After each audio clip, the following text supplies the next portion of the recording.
Like many Gen Z kids, the Nintendo Wii was a huge part of my childhood. It wasn't just a games console, it was everywhere. I remember feeling like everyone I knew had one. My friends had one, my school had one, and even my grandparents had a Nintendo Wii set up in their living room. And the thing is about the Wii is that it wasn't just for gamers, it was for everyone. You didn't need to learn complicated controls. You just picked up the controller, pointed it at the TV like it was a normal remote, and suddenly you were playing. There were so many games on the Wii, made by all kinds of different companies.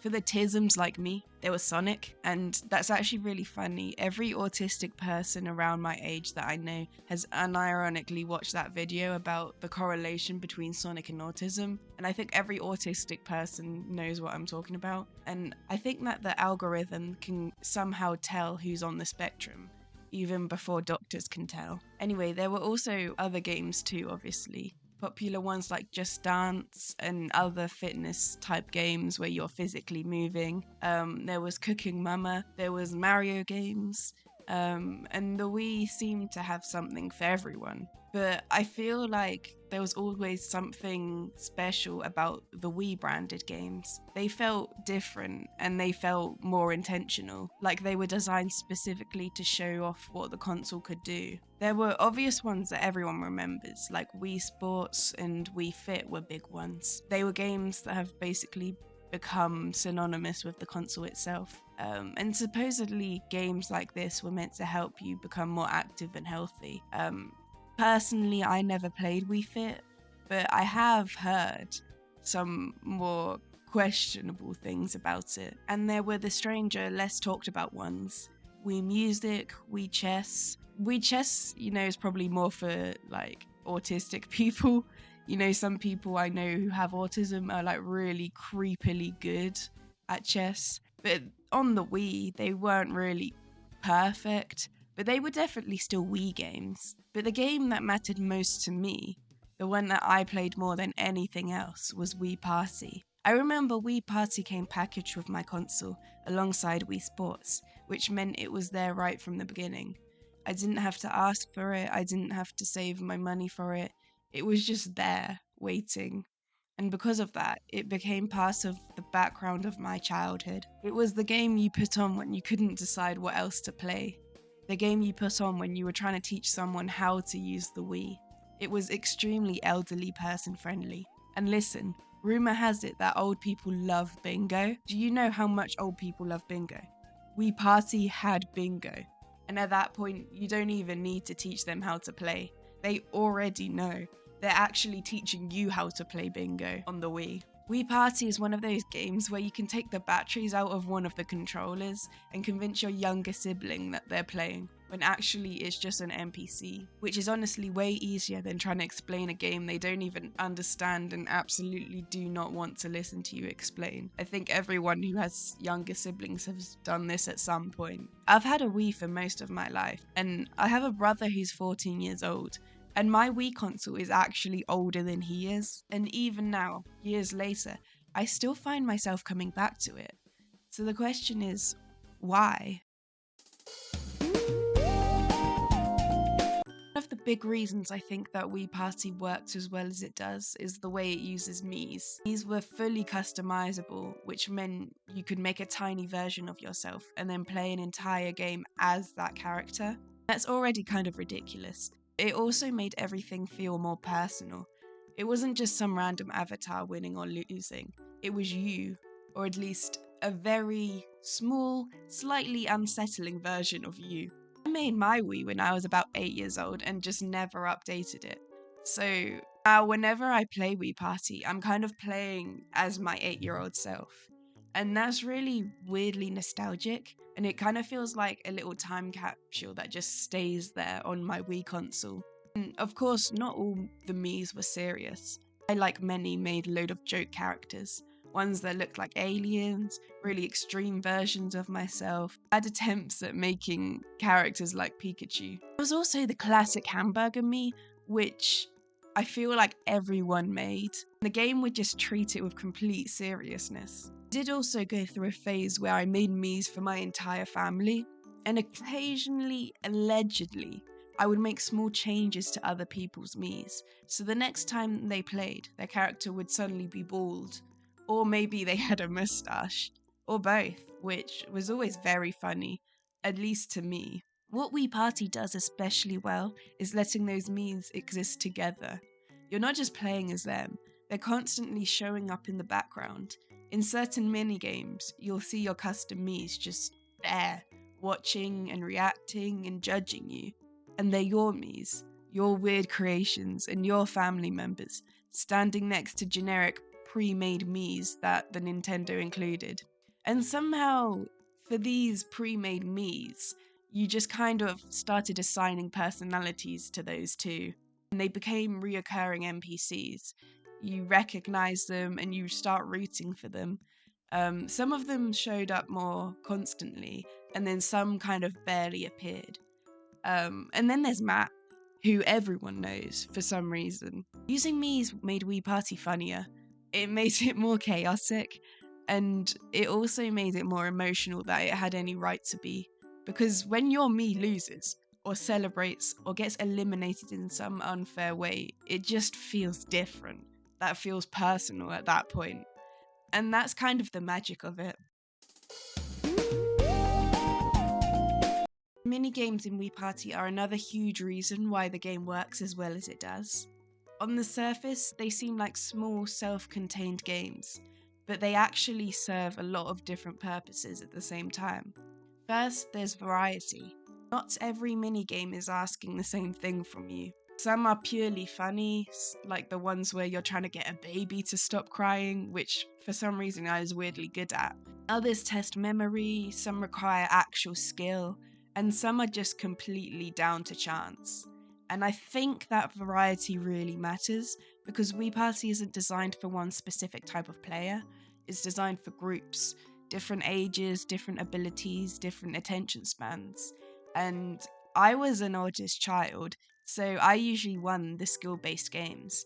And when you're a kid, that tends to result in arguments, or just people not wanting to play anymore.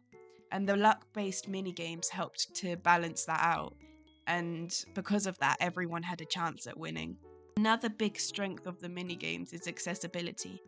Most of them can be explained in a sentence or two, and you don't really need to remember any complicated rules, and you don't need to be good at video games.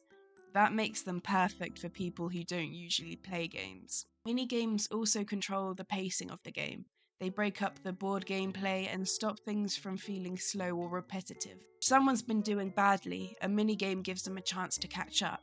And if someone's winning, it adds tension. And that's their role in progression. In Wii Party, minigames aren't just there for points or bragging rights. They decide turn order.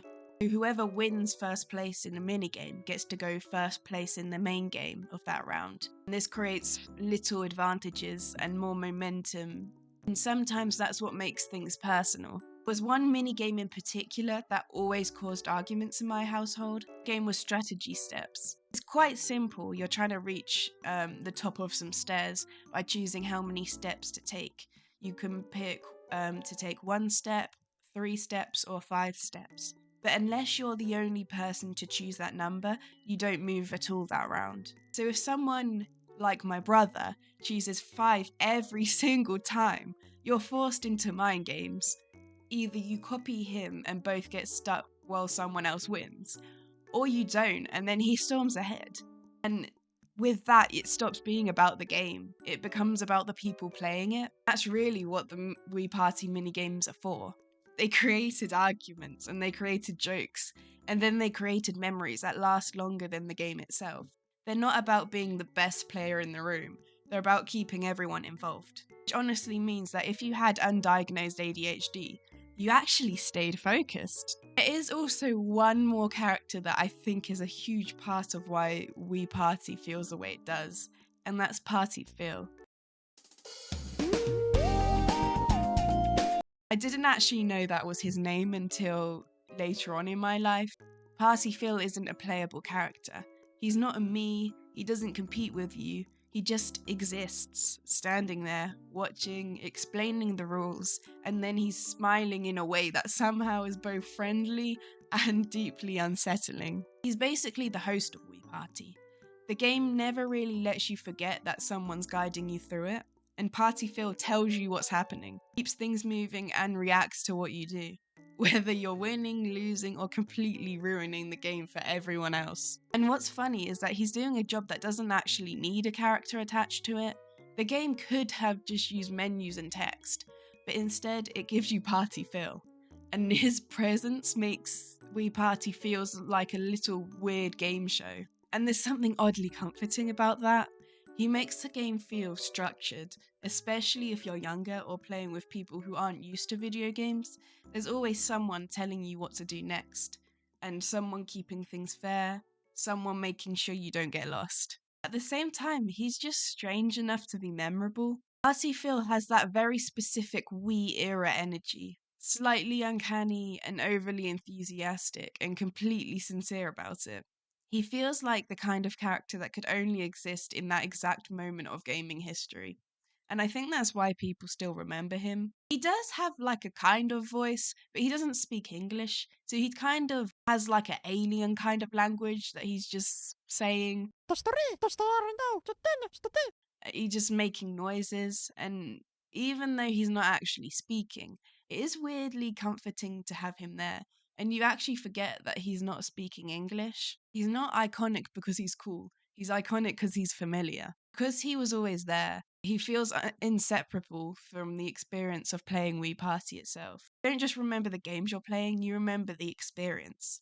You just feel like you're in a game show. And the atmosphere it creates is what makes it fun. What's interesting is that I don't come back to Wii Party because I think it's the best Wii game I've ever played. I come back to it because I know exactly what I'm going to get with it. The menus haven't changed, the music is the same, my Miis are still there, and nothing is asking any more of me than it did back then. It's the same game it was back then. It's also one of the few games that me and my two brothers can all sit down and play together and actually have a good time. Familiar with it, we already know how it works, and there's no learning curve to it.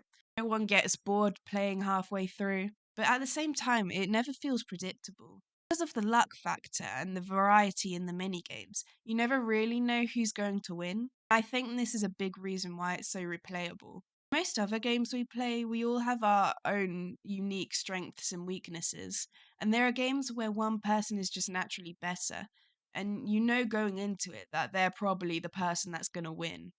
And Wii Party avoids that. Even if someone is better at the school based minigames, you don't know what minigames you're going to get. And even if you do get the same one, it doesn't guarantee anything. One of the more luck based minigames can completely change the game, and someone who's winning suddenly goes to the one who's losing. And it keeps everyone invested because everyone had a chance at winning. I think it works just as well when you're on your own. If you're playing by yourself, the experience doesn't really change. You're still playing with four players. They're just CPUs instead, and your Miis are still there, and the chaos is still there. I think that's why Wii Party has lasted for me. It's competitive without ending in major arguments. It lets everyone take part, whether you're playing with siblings, grandparents, or just yourself. I obviously don't think Wii Party is a perfect game. It's not the most complex, it's not the most competitive, and it's definitely not the kind of game people usually bring up when talking about the best games of all time. But that's kind of the point of it. Wii Party wasn't trying to be impressive, it was just trying to be approachable. It was designed to be played by anyone, regardless of age or skill level or whether you even play games at all. For me, it's become more than just a game I played as a kid. It's something I can still return to years later and feel the same as I did back then. The music, the Miis, and the mini games, they're all familiar. Even now, when I boot it up, my 8-year-old me is still there, still reacting, still celebrating, and still losing unfairly. Let me know what games you used to play as a child that still hold up today.